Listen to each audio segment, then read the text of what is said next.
Good morning, you guys, it's Karen. I thought I would come and show you the skincare routine that I have at the moment, and it will be the last one before I turn 50. So I thought it would be interesting to see how long I stick to this, because I've been doing this for quite a while and I do feel like it's working pretty well for me. But knowing me, I'll change things and go, no, I do want to use Retinol or tretinoin or something, you know. So yeah, I thought I'd come and show you what I'm doing at the moment. I feel like it's fairly simple, although there's a lot of steps in the evening depending on if I do every single one of them. But the morning I have my that kind of nappy bag with all of my skincare and makeup in it, and then I have little bags inside there. This one is my evening one, and then this one is my morning one. So in my morning bag, it's really quite simple. I have literally only got 3 products.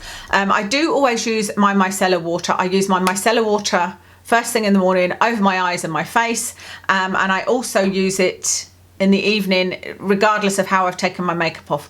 I remove my makeup either in the shower or standing at the sink, or sometimes I use a kind of oil and water type product with my reusable cotton pads. Yeah, I do it in various ways, but I always end up using this. Just one note on this. This is the, I'm saying this and I'm not telling you what it is. I think most of you know it is the Superdrug Be Pure Micellar Water. Just one final note on micellar water. There's always somebody that says you should rinse it off. And even last time when I said that, somebody gave me the link to a dermatologist who said you should rinse it off. But there are also dermatologists who explain why you don't need to rinse it off, because they are specially made to be left on. There are different surfactants and detergents, etc. And so I think it depends on the micellar water, because I have talked to you guys before about ones that I feel like leave a residue and almost seem to foam up, and they're no good for my skin. And it depends on you, and I don't feel any residue from this. I think my skin's looking pretty good for being nearly 50, and so I'm gonna do what I feel like is working, if that makes sense. And I don't feel like I need to rinse it off. I actually feel my skin is worse when I put water on. Maybe that's to do with the pH of water. Let that one sink in. I follow with a vitamin C, and the one that I have been loving, and this is me just started a new bottle, is the Geek and Gorgeous Sea Glow. So I've had, I think, 3 or 4 bottles from Geek and Gorgeous, and I love it. I don't necessarily love the application. It's a very watery serum. I put it on and it sinks in, and that's it. It doesn't provide anything else other than it is what it is, if you know what I mean. But I do always feel that I miss it. If I stop using this, my skin doesn't feel quite as healthy. I can't really put my finger on exactly what, because I'm not using this for like age spots or anything else, but yeah, my skin feels healthier. Now, I don't use vitamin C on my neck in its strongest form, which this is an ascorbic acid. So on my neck, I use the ethyl ascorbic acid. This is the one from the Ordinary. So what I'll do is I'll squeeze some of this on my hands, put it on my neck, and then whatever's left, I put over the top of my vitamin C, because I love how this feels. It's really nice and warming and whatnot. And you know, there's no harm in doubling up on vitamin C, because this one is an ethylated vitamin C. And so that's just the perfect kind of combination for me. And then on top of that, I'll put my SPF. The one I'm currently trialing is this one, the Coola one, which is a really mattifying one, but you know, I will do a review of this soon, and I've done a review of all the different SPFs that I'm using and trying and loving.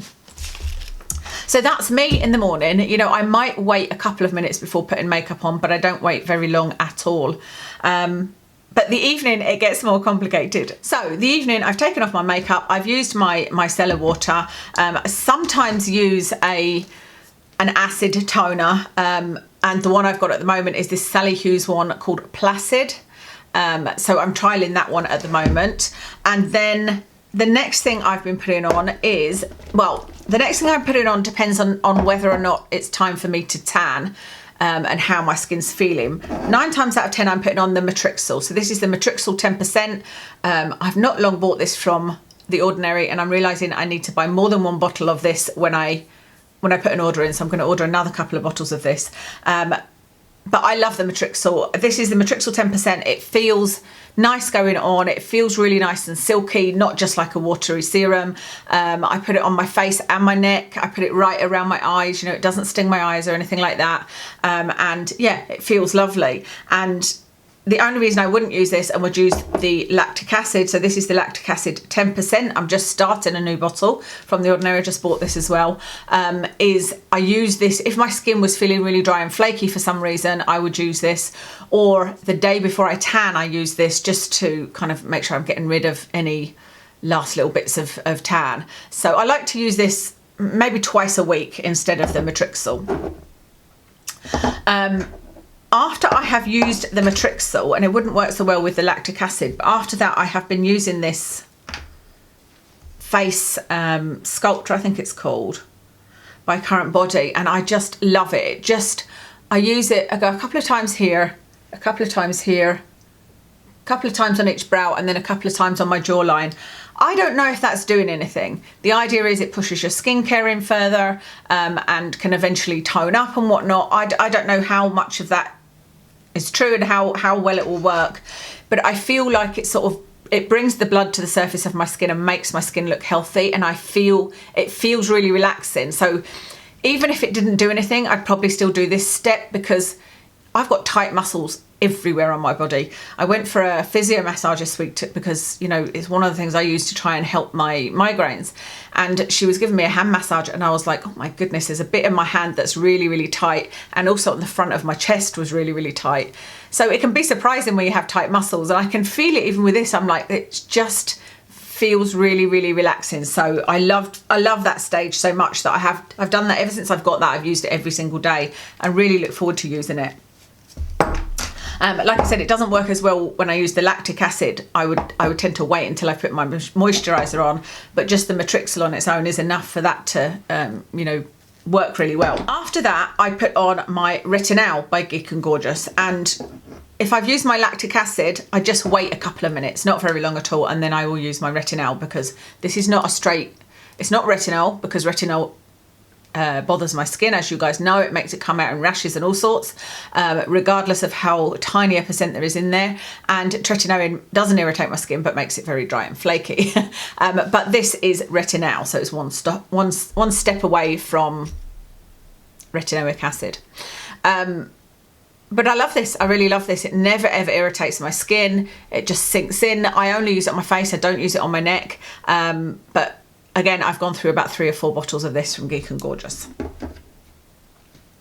The next thing I use is, because I'm not using anything on my neck other than the matrixyl, I've been going in lately with this borage oil. This is, you can see I've had to put my own label on it because the labels on the Ordinary skincare is they're so similar, and the writing's so small that I could be using the wrong thing, you know, and that could end up a disaster. But I just felt that my neck was really, really dry lately, and so I wanted to add an oil in. So I've been using the borage oil on my neck. Then the last step for my face is I use this. This is the Natural Moisturizing Factors plus Hyaluronic Acid by The Ordinary. You can see I buy the jumbo size now. I find it really amusing that I didn't like this at all when I first tried it. And it took, I don't know why I ended up buying it again. Or did I? Was I giving it at that event maybe? But I love it now. I really love it. It's just, there's no scent to it. It doesn't feel greasy. It does enough to hydrate my skin. So if I didn't put anything else on underneath, if I just used this, my skin feels nice and moisturized, and yeah, I really love it. So that would be my last step for my face. Just a quick mention about this Retinal stage. If you don't want to order anything from outside the UK, I don't have any problems with this. I've never paid any charges. It always arrives in plenty of time. But one of the things I was thinking of trying instead of this is the Ordinary Gran Active Retinoid. It was just talking about the eye balm that reminded me, because that's what this is. It's Gran Active Retinoid. Gran Active Retinoid, or HPR, hydroxypinacolone retinoate, which is what it is, the actual ingredient, is something that has never irritated my skin, but it's also, I was never keen on using it as the main thing because there wasn't and isn't enough research behind it. But the research is creeping up, and the research that is there shows that it is really good, but it's just not as fast acting. But the fact that my skin can only take Retinal or Gran Active Retinoid means that I might give that one a try instead of this one, or sort of alternate it with this one and see how I get on. The very final step, if I've got in this bag, by the way, at the bottom here is a brush. a lip brush. In this little bag, I have also got a little spoon. This is a NIOD spoon, and I use this when I'm using my NIOD hydration vaccine that I'll sometimes use instead of the natural moisturising factors, depending if I have it or not, because it's an expensive one, but I love it. And I'll just sort of clean that with my cotton pad before using it. And I also have a brush in here. This is, I think this is a Makeup Forever one. It's all come off, but this is what I use to put this lip bio lipid concentrate on. I know that I owe you guys a review of this, but you use so little of this, it's going to last me forever, and I forget to use it consistently. But I have to say, when I do use it, I do really like the results on my lips. I really do. And sometimes I'll not use it because, like, for example, if Watson's out for a walk, when he comes in, he comes and kisses me hello, and I would hate to have this on my lips and make his lips sting, you know. So I don't use it very often, but I do like it when I do. What I've also been using in my evening skincare routine is my eye mask, of course, that I've just talked about. And I use this at varying stages, depending on when I remember. I do sometimes have it sitting there and I'm like, damn it, I haven't used it. The only thing that you can't use under this skincare wise is sun protection, and so obviously I'm not putting that on at night. So I can put this on if I've forgotten it and I've done my whole skincare routine, then I will still use this. It's absolutely fine. If I actually remembered, then I use it before I go over with my micellar water. Actually, I use it just before I start doing my skincare routine, but I have been using that every single night. And I've just thought of one other thing I do. The other thing I do after my evening skincare routine is I put on an eyelash growth serum. The one I'm using at the moment is called Create, and it's one that I had used before. Told you guys I loved it, but it suddenly was unavailable, but it's now available again. And so I'm using that. Do you know, there's another step that I've forgotten to tell you about, and it's these hydrogel collagen eye masks. And these are something else that I have bought. This is now my third pot of these, and I love them. They actually look like they're drying out a bit, and do you know why that is? Because I took, you know how you sometimes get a white sort of inner thing? I took it off and threw it away for some reason, but that's okay. I will get these used. Let me take one out to show you. I've talked about these in favourites before. I absolutely love them. So it's just a little thing like so, and I put one on each eye like that, and then I put another one underneath each eye, and I leave them on for about 15 to 20 minutes.